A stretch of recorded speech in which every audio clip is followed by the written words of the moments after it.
Small business owners around the country are praying for a miracle right now, including a Franklin bookstore. News Channel 5's Amy Watson tells us how a best-selling author answered those prayers, showing us kindness isn't canceled.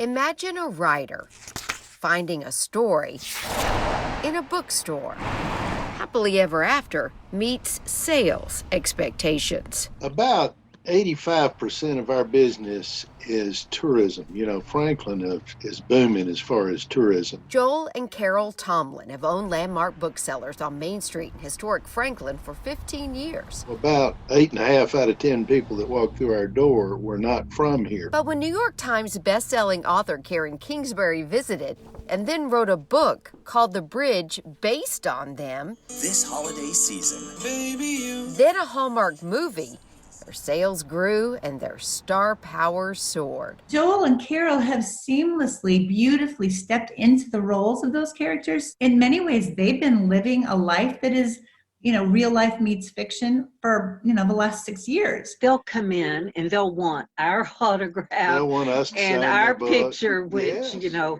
Our children find so amusing. But the pandemic ended that chapter too quickly.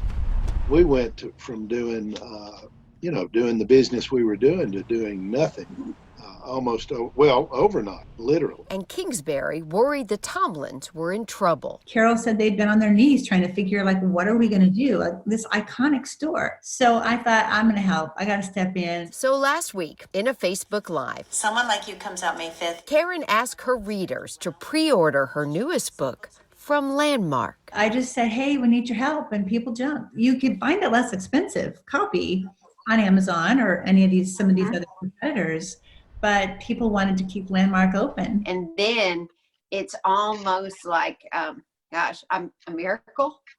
It's not like, it is a miracle.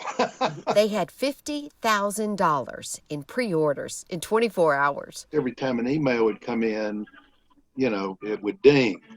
Well, for about 24, 48 hours, the email is just going ding, ding, ding. And now it's more than $110,000 in pre-order sales. That's the equivalent of us being open and doing our regular business times several months. So what she's done for us is she has provided a way for us to continue to do business and stay in business. In her book, Kingsbury saved the characters and their bookstore from a flood. Now she saved Joel and Carol from a flood of despair. We can save a bookstore, friends. And she gives God the credit. Just so much bigger than us, right? I mean, when you look and you go, the Lord knows what we need. Reminding us that we could all be that bridge, rewriting an ending for someone else who needs it. Thank you again.